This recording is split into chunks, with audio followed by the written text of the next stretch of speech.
সাইদির মামলার সাক্ষী সুখরঞ্জন মালিকের গুমের ঘটনায় সেই পুলিশ কর্মকর্তা গ্রেপ্তার। মাওলানা দেলোয়ার হোসেন সাইদির পক্ষে সাফাই সাক্ষ্য দিতে এসে 2012 সালে আন্তর্জাতিক অপরাধ ট্রাইব্যুনাল প্রাঙ্গণ থেকে পিরোজপুরের সুখরঞ্জন বাড়ির গুমের ঘটনায় জড়িত এক পুলিশ কর্মকর্তাকে গ্রেফতার করেছে ঢাকা মহানগর গোয়েন্দা পুলিশ। বৃহস্পতিবার রাতে ঢাকায় তার বাসা থেকে গ্রেফতার করা হয়। শুক্রবার ডিবির অতিরিক্ত কমিশনার শফিকুল ইসলাম এই তথ্য নিশ্চিত করেছেন। তিনি বলেন, দেলোয়ার হোসেন সাইদির মামলার সাক্ষী সুখরঞ্জন বাড়িকে ট্রাইব্যুনাল এলাকা থেকে অপহরণের ঘটনায় এক পুলিশ কর্মকর্তাকে গ্রেফতার করা হয়েছে।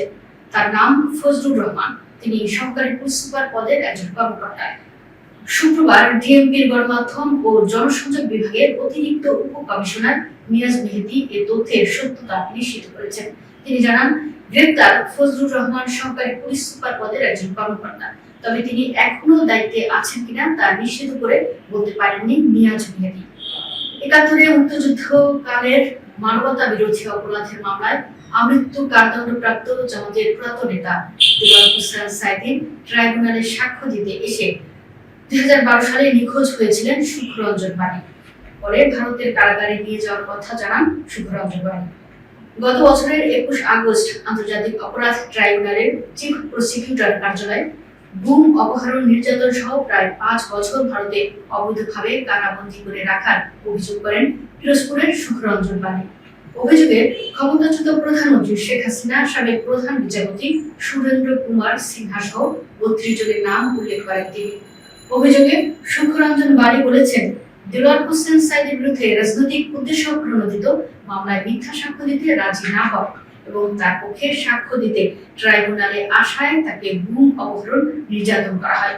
উল্লেখ্য, মাওলানা দেলোয়ার হোসেন সাইদির পক্ষে আন্তর্জাতিক অপরাধ ট্রাইব্যুনালে সাক্ষ্য দিতে গিয়ে নিখোঁজ হন সুখরঞ্জন বাড়ি। ঘটনাটি ঘটে 2012 সালের 5 নভেম্বর। অপহৃত হওয়ার পর তার সাথে কি কি ঘটেছে তার বিশদ বর্ণনা তুলে ধরেন সুখরঞ্জন বাড়ি। সুখরঞ্জন বাড়ি বলেন, 2012 সালের নভেম্বর মাসের 5 তারিখে আমি ঢাকায় কোর্টে গিয়েছিলাম। আমার সাথে 2 জন ব্যারিস্টার ও 2 জন উকিল ছিলেন। আমাদের গাড়ি থেকে কোর্টের গেটে আটকে ফেলা হয়। এ সময় কিছু সাদা পোশাকের লোক আমাকে নামিয়ে টানাটানি করতে লাগলো।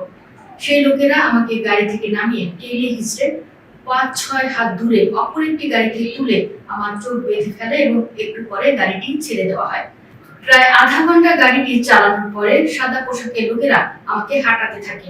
এ সময় আমি নিচের দিকে নামার মতো অনুভব করি। কিছু দূর হাঁটিয়ে একটা দরজা খুলে অন্ধকার জায়গায় আমাকে ঢুকিয়ে দেওয়া হয়। আমাকে একটি খালি রুমে আটকে দেওয়া হয়। সেখানে কিছু লোক ছিল যারা আমাকে খাবার দিত বা পাহারায় আসতো। তারা নীল রঙের পোশাক পরা থাকতো। তিনি বলেন, এর 2 দিন পর আমাকে সেই রুম থেকে বের করে অন্য একটি রুমে নেওয়া হয়।